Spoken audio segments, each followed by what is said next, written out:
Assalamualaikum warahmatullahi wabarakatuh.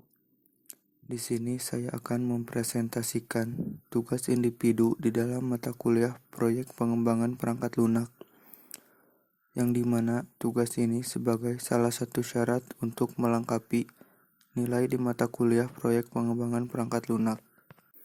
Langsung saja, perkenalkan, saya narator, nama saya Akmalul Nur Iksan, dengan NIM 3411171082 dari kelas DSEB Informatika Angkatan 2017. Pada proyek kali ini, saya diberikan amanah atau tanggung jawab sebagai programmer, yang dimana tugas programmer ini adalah untuk mengcoding program yang nantinya akan dibuat pada perangkat lunak yang akan dibuat. Pada proyek kali ini, kami akan membuat suatu sistem informasi dengan berbasis web mengenai gigs, musik, dan event yang ada di Indonesia, yang dimana sistem informasi ini kami beri nama Face ID.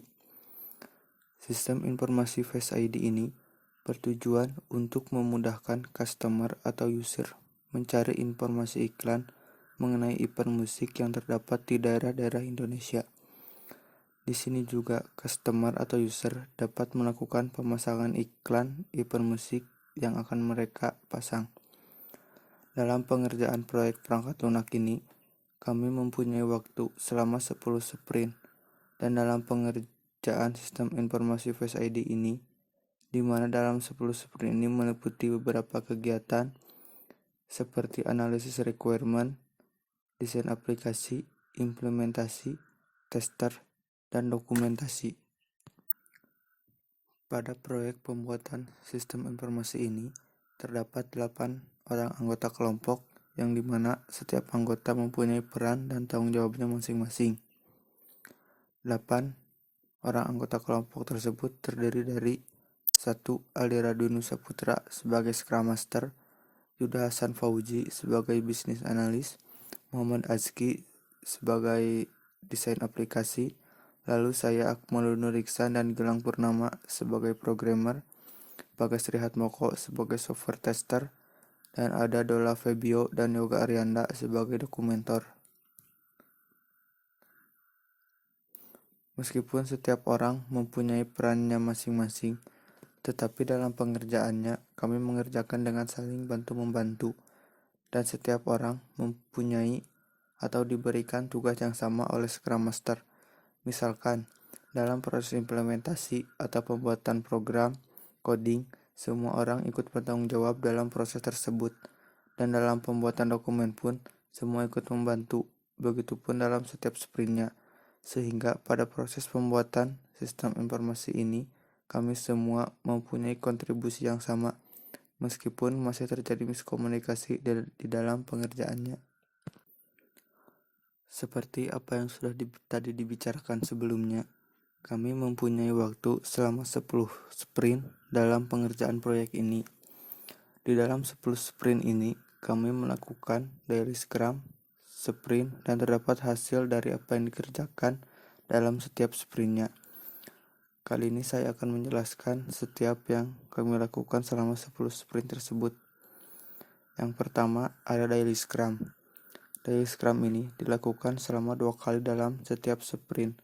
Tentunya daily scrum ini dilakukan dengan disesuaikan dengan kesibukan dari setiap anggota kelompok maupun kuliah online yang dijalani yang berbarengan dengan pengerjaan proyek ini setelah adanya pandemi. Sebelumnya, pada sprint 1 dan sprint 2, daily scrum dilakukan dengan cara langsung bertatap muka antar anggota kelompok, dan mulai dari sprint 3, daily scrum dilakukan dengan menggunakan aplikasi video seperti Zoom dan Meet. Pada daily scrum ini juga, Scrum Master akan memberikan tugas kepada setiap anggotanya, dan setelah pembagian tugas, Scrum Master akan menanyakan kesulitan dari tugas-tugas yang diberikan kepada setiap anggotanya. Pada saat melakukan sprint, kami selalu melakukan komunikasi antar anggota. Jika pada saat pengerjaan sprint terdapat kesulitan atau kendala saat pengerjaannya, sehingga kami bisa memberi arahan kepada anggota yang kesulitan dalam pengerjaannya. Lalu ada hasil sprint. Hasil sprint ini tergantung dari tugas apa yang diberikan kepada setiap anggota pada setiap sprintnya. Kemudian setiap anggota akan memberikan hasil sprint berupa desain, coding, hasil run dari apa yang sudah di-coding, dan lain sebagainya. Pada waktu memaparkan hasil sprint, tidak semua tugas dapat terselesaikan pada waktu yang telah ditentukan, karena masih ada aja yang terdapat kendala atau kesulitan di saat melakukan pengerjaan tersebut. Hasil dari setiap sprint pun akan didokumentasikan pada dokumen sprint report. Dokumen sprint report ini juga terdapat hasil sprint dari setiap sprintnya dan perubahan-perubahan yang terjadi pada sistem, desain, basis data, dan lain sebagainya. Sekian presentasi dari saya. Mohon maaf bila ada salah kata. Assalamualaikum warahmatullahi wabarakatuh.